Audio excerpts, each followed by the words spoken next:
નમસ્કાર મિત્રો, DG education YouTube ચેનલમાં તમારું સ્વાગત છે. મિત્રો, આજે આપણે આઈટીઆઈમાં ચાલતા ઇલેક્ટ્રિશિયન ટ્રેડના પ્રથમ વર્ષના ટ્રેડ થિયરી વિષયના મોડલ પેપર નંબર 1માં ખૂબ જ અગત્યના 20 પ્રશ્નોની ચર્ચા કરીશું. મિત્રો, આ પ્રશ્નો સ્ટાન્ડર્ડ પ્રશ્નો છે, એટલે ઇલેક્ટ્રિશિયન ટ્રેડ સંબંધિત તમામ પરીક્ષાની અંદર તમને ખૂબ જ ઉપયોગી બની રહેશે. તો ચાલો મિત્રો શરૂ કરીએ. ઓકે, પ્રશ્ન નંબર 1, શ્રેણી પરિપથનો ઉપયોગ ક્યાં થાય છે? વિકલ્પ: વોલ્ટમીટર કનેક્શનમાં, ઘરેલું લાઇટ સર્કિટમાં, મીટરમાં શન્ટ રેઝિસ્ટર તરીકે, કે વોલ્ટમીટરના મલ્ટીપ્લાયર રેઝિસ્ટરમાં. તો મિત્રો, આનો સાચો જવાબ થઈ જશે વિકલ્પ ડી, શ્રેણી પરિપથનો ઉપયોગ વોલ્ટમીટરના મલ્ટીપ્લાયર રેઝિસ્ટરમાં થતો હોય છે. નેક્સ્ટ, આગળનો પ્રશ્ન, ઇન્ડક્ટરની કિંમત કયા એકમમાં માપવામાં આવે છે? વિકલ્પ: ઓહમ, હેનરી, ફેરાડે, કે વોટ. તો મિત્રો, આનો સાચો જવાબ થઈ જશે વિકલ્પ બી, ઇન્ડક્ટરની કિંમત છે એ હેનરી એકમની અંદર માપવામાં આવે છે, અથવા તો ઇન્ડક્ટર જે છે એનો એકમ હેનરી છે એવું થશે. નેક્સ્ટ, આગળનો પ્રશ્ન, કેપેસિટરની કિંમત શેમાં માપવામાં આવે છે? વિકલ્પ: ઓહમ, હેનરી, ફેરાડે, કે વોટ. તો મિત્રો, આનો સાચો જવાબ થઈ જશે વિકલ્પ સી, કેપેસિટર જે છે એની કિંમત ફેરાડેમાં માપવામાં આવે છે, એટલે કે કેપેસિટર જે છે એના માટે કેપેસિટન્સ જે છે એનો એકમ જે છે એ ફેરાડે થઈ જશે. નેક્સ્ટ, આગળનો પ્રશ્ન જોઈએ તો, રેઝિસ્ટરમાં વાહકની લંબાઈ વધે તો રેઝિસ્ટરની વેલ્યુમાં શું ફેર પડે છે? વિકલ્પ: વધે, ઘટે, અચળ રહે, કે આપેલ તમામ. તો મિત્રો, આનો સાચો જવાબ થઈ જશે વિકલ્પ એ, રેઝિસ્ટરમાં વાહકની લંબાઈ વધશે તો રેઝિસ્ટરની કિંમત છે એમાં પણ વધારો થતો હોય છે. આપણે સૌ જાણીએ છીએ કે રેઝિસ્ટર જે છે એ ડાયરેક્ટ જે છે એ પ્રપોર્શનલ હોય છે લંબાઈને, એટલે કે લંબાઈમાં વધારો થતાં રેઝિસ્ટન્સ અવરોધ જે છે એમાં પણ વધારો થતો હોય છે. નેક્સ્ટ, આગળનો પ્રશ્ન, ઇન્ડક્શન મોટરમાં પાવર ફેક્ટર સુધારવા માટે શું લગાડવામાં આવે છે? વિકલ્પ: કેપેસિટર, ઇન્ડક્ટર, રેઝિસ્ટર, કે આપેલા તમામ. તો મિત્રો, આનો સાચો જવાબ થઈ જશે વિકલ્પ એ, ઇન્ડક્શન મોટરમાં પાવર ફેક્ટર સુધારવા માટે કેપેસિટર જે છે એ લગાવવામાં આવતા હોય છે. નેક્સ્ટ, આગળનો પ્રશ્ન, R3નું અવરોધ મૂલ્ય કેટલું થશે? હવે તમને આકૃતિ અહીંયા જે આપેલી છે એની અંદર એક આખી સર્કિટ આપેલી છે, અને R3 જે છે એની કિંમત કેટલી થશે એ તમને પૂછેલું છે. વિકલ્પ: 4 ઓહમ, 6 ઓહમ, 8 ઓહમ, કે 12 ઓહમ. તો મિત્રો, આનો સાચો જવાબ થઈ જશે વિકલ્પ ડી, 12 ઓહમ.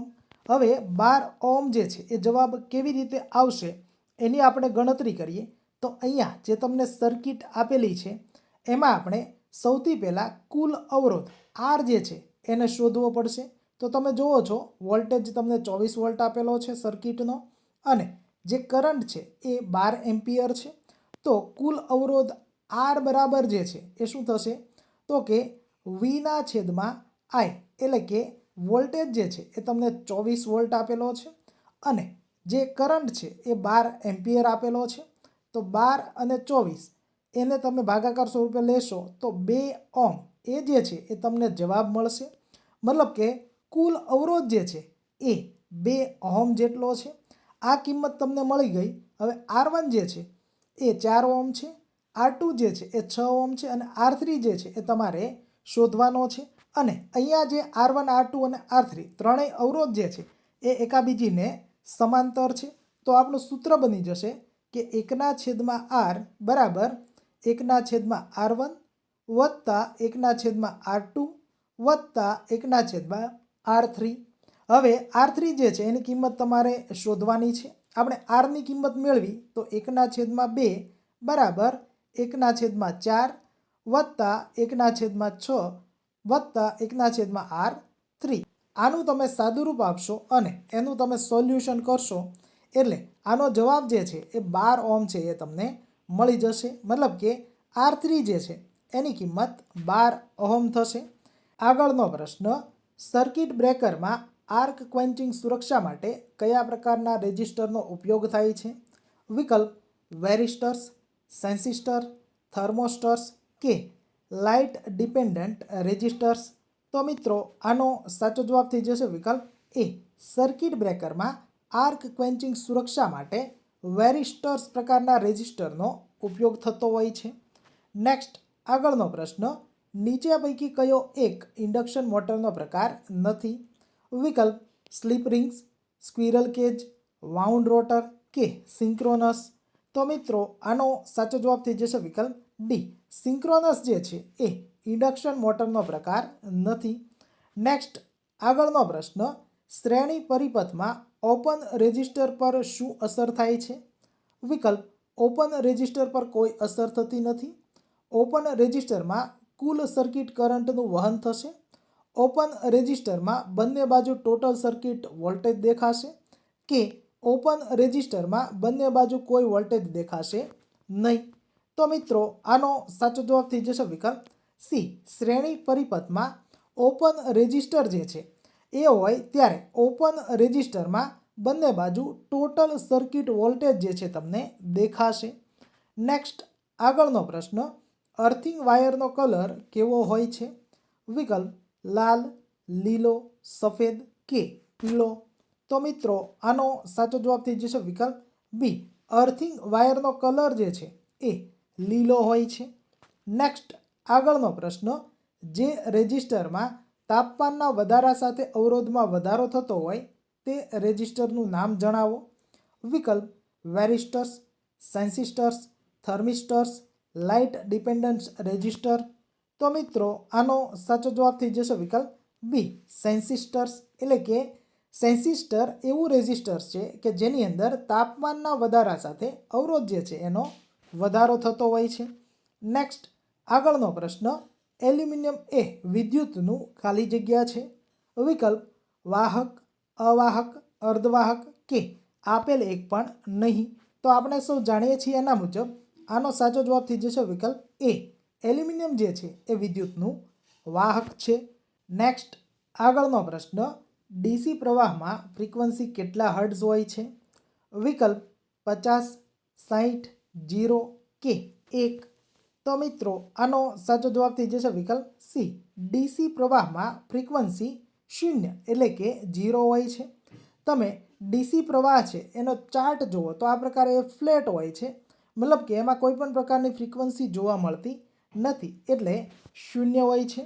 ફ્રીક્વન્સી જે છે એનો એકમ હર્ટ્ઝ છે, જે તમે સૌ જાણો છો. જો તમને ડીસીની જગ્યાએ એસી પ્રવાહનું પૂછવામાં આવે અને ભારત દેશની વાત હોય તો ભારતની અંદર જે એસી કરંટ આવે છે એની જે ફ્રીક્વન્સી છે એ 50 હર્ટ્ઝ જેટલી હોય છે. અને તમને અમેરિકાનું પૂછવામાં આવે અને એસી કરંટની વાત છે કરવામાં આવે તો એની ફ્રીક્વન્સી જે છે એ 60 હર્ટ્ઝ જેટલી હોય છે. નેક્સ્ટ આગળનો પ્રશ્ન, પંખામાં રેગ્યુલેટરનો ઉપયોગ શેના માટે થાય છે? વિકલ્પ સ્પીડ વધારવા, સ્પીડ ઘટાડવા, સ્પીડ નિયંત્રણ કરવા કે અચળ સ્પીડ જાળવવા.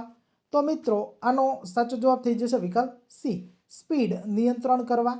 પંખાની અંદર રેગ્યુલેટર જે હોય છે એના વડે તમે સ્પીડ જે છે એ વધારી પણ શકો છો અને સ્પીડ જે છે એ ઘટાડી પણ શકો છો, મતલબ કે સ્પીડનું તમે નિયંત્રણ કરો છો.